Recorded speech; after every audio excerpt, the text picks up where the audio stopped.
News में स्वागत है आपका। कराएंगे हम आपको सच से रूबरू और करेंगे झूठ का पर्दाफाश। तो आज की सच्ची घटना जो मैं आपको सुनाने वाली हूँ वो उत्तर प्रदेश के ज़िला आज़मगढ़ की है। आज़मगढ़ में एक मोहल्ला है जिसका नाम बदरका है। तो उस बदरके में एक ऐसी दिल को दहला देने वाली सच्ची घटना सामने आई। ये तो जो बदरका मोहल्ला है वहाँ पर एक स्कूल है जिसका नाम अगरसिन है। तो उस अगरसिन स्कूल में एक लड़की पढ़ा करती थी। अगरसिन स्कूल है जो बदरके में आज़मगढ़। तो वो जो लड़की थी वो कभी भी अपने स्कूल का कोई गैप नहीं करती थी और हमेशा स्कूल जाती थी क्योंकि वो पढ़ने में बहुत तेज़ थी। और जितने भी टीचर्स थे सब उसकी बहुत मतलब तारीफ़ किया करते थे कि ये बच्ची पढ़ने में बहुत तेज़ है, बहुत अच्छी है, बहुत आगे तक जाएगी। और उस लड़की के भी जो 11वीं क्लास की छात्रा थी उसके बहुत से सपने थे जो उसे आगे चलकर पूरे करने थे, उस मासूम लड़की के। तो एक दिन क्या होता है कि ये जो लड़की थी वो अपने घर नहीं पहुँचती है। तो जब ये अपने घर नहीं पहुँचती है, शाम के 4 बजे स्कूल की छुट्टी होती है। तो जब 4 बज जाता है और फिर घर वाले सोचते हैं कि ठीक है बेटी मेरी आती होगी, लेकिन 4 बजता है, साढ़े 4 बजता है, इनकी बेटी घर पहुँचती नहीं है। फिर क्या होता है कि ये लोग कहते हैं कि ठीक है कोई बात नहीं, आज हो सकता है लेट हो गया हो, ये लड़की जो है हमारी जो बेटी है वो आ जाएगी। फिर वो लोग इंतज़ार करने लगते हैं, लेकिन ऐसे ही 5 बज जाता है। जब 5 भी बज जाता है तब भी लड़की नहीं आती है। तो घर वाले ये सोचते हैं कि आखिर ऐसा क्या हो गया कि हमारी लड़की जो थी वो तो 4 बजे छुट्टी हो जाती है स्कूल की, आ गई होगी। तो उसके बाद ये लोग थोड़ा और इंतज़ार करते हैं। फिर उसके बाद 6 बज जाता है। तो जब 6 बज जाता है तब ये लोग को मतलब जो माँ-बाप होते हैं तो उन लोग को थोड़ा घबराहट होने लगती है कि आखिर जो लड़की थी क्या वजह रह गया कि वो नहीं आई है। तो फिर ये लोग जो है स्कूल में फ़ोन करते हैं। तो जब स्कूल में फ़ोन करते हैं बेल जाती है लेकिन कोई फ़ोन उठाता ही नहीं है, क्योंकि स्कूल जो था वो बंद हो चुका था। तो वहाँ पर ये लोग कई बार फ़ोन करते हैं, 1 बार किए, 2 बार किए, 3-4 बार ऐसे ये लोग फ़ोन करते हैं, लेकिन कोई भी वहाँ स्कूल में फ़ोन उठाता ही नहीं है, क्योंकि स्कूल तो 4 बजे ही बंद हो गया था। तो फिर ये लोग जो और ये लोग घबराने लगते हैं कि आखिर क्या बात है, इतना टाइम हो गया है, 6 बज गया शाम का, लेकिन बच्ची का अभी तक कोई अता-पता ही नहीं है, कहाँ रह गई है आखिर वो। तो फिर इसके बाद जो ये लोग हैं, ये लोग मतलब जो जो लड़की थी उसकी जो फ्रेंड्स होती हैं, फ्रेंड्स को ये लोग फ़ोन करते हैं। पहले इसकी जो बेस्ट फ्रेंड होती है उसको फ़ोन करते हैं, पूछते हैं कि क्या तुमने मतलब हमारी बेटी को देखा है? वो तुम्हारे साथ ही तो आती थी, आज नहीं आई है। तो लेकिन ये जो लड़की थी, ये कहीं मिलने का नाम ही नहीं लेती है। सारी फ्रेंड्स क्या फ़ोन कर रही थी, सभी लोग बोलते हैं कि नहीं मैंने नहीं देखा, मैंने नहीं देखा, हम नहीं जानते। तो जो लड़की के पापा रहते हैं, वो काफ़ी ज़्यादा परेशान हो जाते हैं और बहुत ही ज़्यादा वो भी मतलब उनका मन भी अंदर से बैठने लगता है, विचलित होने लगता है, क्योंकि ज़ाहिर-सी बात है, एक मासूम नाबालिग लड़की इस तरीके से अभी स्कूल 4 बजे छुट्टी होती है, बंद हो गया है और वो अभी तक घर नहीं पहुँची है। तो जो माँ-बाप होते हैं, वो काफ़ी ज़्यादा चिंता करने लगते हैं और जो भाई होता है, वो भी इधर-उधर ढूँढने की कोशिश करता है अपनी बहन को, लेकिन जो उसकी बहन होती है, वो कहीं भी नहीं मिलती है और तलाश जारी रहती है। ऐसे ही करते-करते रात का 8 साढ़े 8 बज जाता है।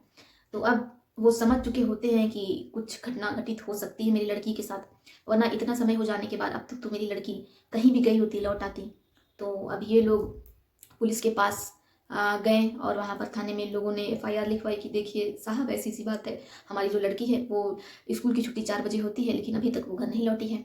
तो पुलिस वाले भी अपना अपने तरीके से ढूँढना शुरू करते हैं लड़की को, लेकिन लड़की जो पूरे शहर में कहीं मिलती ही नहीं है। स्कूल में फिर प्रिंसिपल को फ़ोन किया जाता है और जितने टीचर्स होते हैं उन्हें भी फ़ोन किया जाता है, कॉन्टैक्ट करने की कोशिश की जाती है कि आखिर वो लड़की जो है वो कहाँ गई।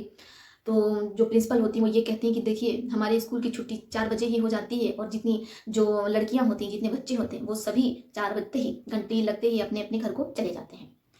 तो फिर उसके पापा और जो बाकी लोग थे, आस-पड़ोस वाले भी चिंतित हो गए, साथ थे। तो वो ये सोचने लगे सब लोग कि आखिर लड़की गई तो कहाँ गई? स्कूल गई थी, लेकिन वो लड़की स्कूल से घर नहीं पहुँची, तो आखिर इस बीच में वो लड़की कहाँ चली गई? होती हैं, तो बस इतना ही होता है कि वो लड़की अपने घर नहीं पहुँचती। अब सभी लोग और पुलिस लगातार खोज किए जा रही है कि आखिर ये जो लड़की है वो कहाँ चली गई? स्कूल से वो गायब कहाँ हो गई? वो कहाँ गई? और उसके साथ क्या हुआ? पुलिस को कोई कामयाबी हाथ नहीं लग रही थी। तो फिर जब अगली सुबह जब होती है तो चपरासी आता है, स्कूल खोलता है। तो जब वो स्कूल खोलता है, स्कूल की साफ-सफाई करता है, तब वो उस लड़की के क्लासरूम में भी जाता है जिस क्लास में वो लड़की बैठती थी, बैठकर स्टडी किया करती थी, पढ़ती थी, झाड़ू लगाने, साफ-सफाई करने क्लासरूम की।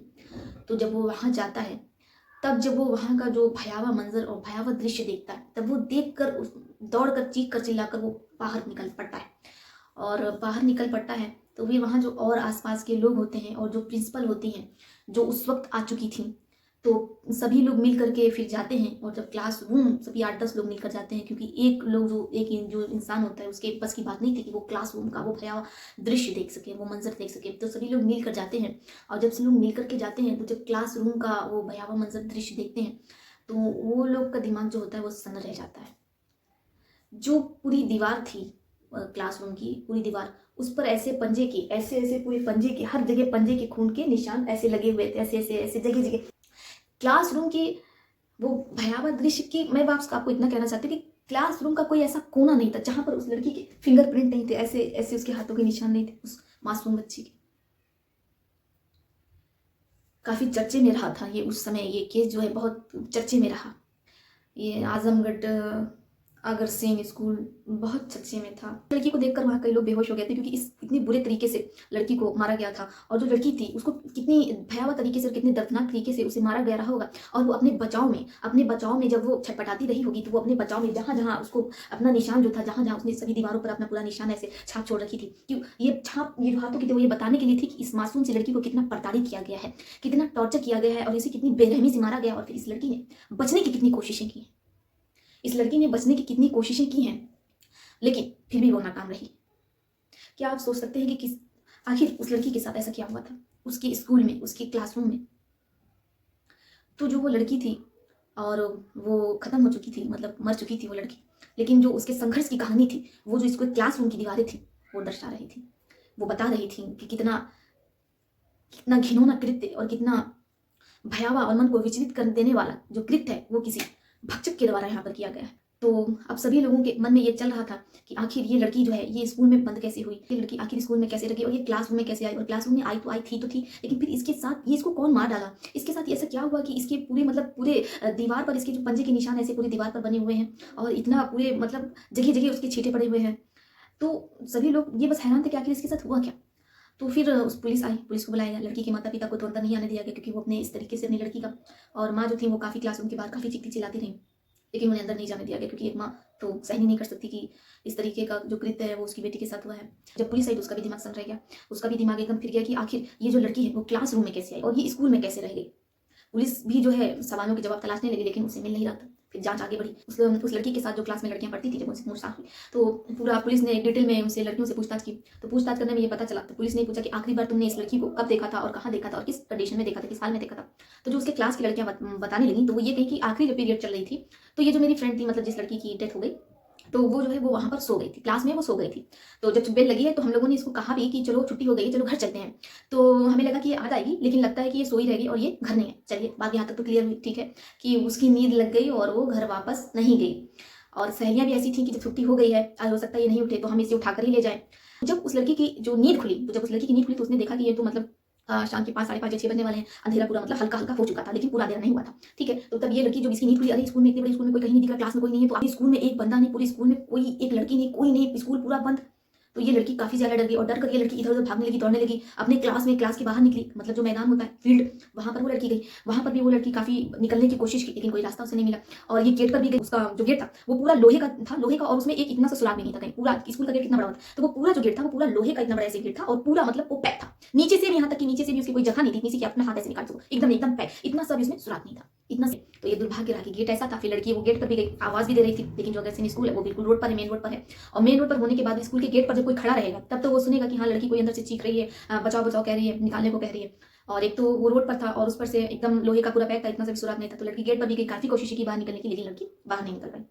फिर लड़की ने जो फील्ड में जो स्कूल का मैदान होता है, वहां पर भी वो काफी इधर उधर गई, देखी, दीवार से चढ़ने की कोशिश की कि मैं निकल जाऊं, ये सब कई कोशिशें उसने, इधर उधर बेंच भी उसने लगाई दीवार पर चढ़ने के लिए, लेकिन शायद वो नहीं चढ़ पाई दीवार पर, और दीवार फान कर वो बाहर नहीं जा पाई। तो जब वो ये सब कर रही थी, जब वो घबरा रही थी, घबरा करके वो फील्ड में दौड़ रही थी इधर उधर, और वो कोशिश कर रही थी कि वो बाहर निकल जाए, और उसने बेंचेस भी लगाई कि ताकि वो दीवार फान कर बाहर निकल जाए। तो जब वो लड़की संघर्ष कर रही थी अपने बाहर निकलने का, तो वहाँ जो आसपास मोहल्ले होते, तो वहाँ मोहल्ले में कोई एक लड़का था जो उस वक्त अपनी छत पर था। तो उस लड़के ने उस लड़की को देख लिया स्कूल में कि एक लड़की है जो अंधेरा हो रहा है और वो स्कूल के अंदर फंस गई है। तो उस लड़के ने देख लिया। तो जब उस लड़के ने उसे देख लिया, तो फिर उसके बाद वो लड़का जो होता है, जब अंधेरा हो जाता है, ये लड़की फिर अपनी क्लास में चली गई, और क्लास में चली गई, वहाँ जाकर वो बैठ गई और बहुत ज़्यादा घबराने लगी, क्योंकि चारों तरफ घोर अंधेरा स्कूल में। तो फिर ये जो लड़का होता है, जो अगरसेन स्कूल जो होता है, वहाँ जो मोहल्ला होता है, वहाँ मोहल्ले की छत पर कोई लड़का है जो इसको देख लेता है फंसा हुआ, और कोशिश करता है, वो प्रयास करता है। तो ये लड़का जो है, जब अंधेरा हो जाता है 7 साढ़े 7 या 8 बजता है, 9 बजता है, तब ये लड़का अपने 3-4 साथियों को लेकर, जिस दीवार से ये लड़की कूदने की कोशिश कर रही थी, बेंच लगाकर नहीं कूद पाई, सफल नहीं हो पाई, ये उसी दीवार से नाम कर स्कूल के अंदर घुस जाता है। स्कूल के अंदर घुस जाता है। फिर इस लड़की को सब तलाश करते हैं पूरे स्कूल में कि लड़की कहाँ है। फिर ये लड़की मिल जाती है लोगों को अपने क्लास में, वो 3-4 लड़के थे, तो मिल जाती है। तो फिर उसके बाद ये लोग जो होते हैं उस लड़की के साथ पूरी रात जो है दुष्कर्म कर, जबकि इस लड़की ने अपने बचने की बहुत कोशिशें की। उसकी कोशिशों का आप जो उसके पंजे हर जगह पड़े हुए थे, वो उसके प्रयासों का ही सबूत था। एक-एक उँगली के यहाँ तक कि उस लड़की के ऐसे निशान पड़े हुए थे कि उस लड़की ने आखिर अपने बचाव में, अपने बचने के लिए कितना संघर्ष किया है। लेकिन वो इन दरिंदों से बच नहीं पाई और वो चारों लड़के पूरी रात उस लड़की को प्रताड़ित करते रहे, दुष्कर्म करते रहे और फिर उसे मारकर वहाँ से चले जाते हैं।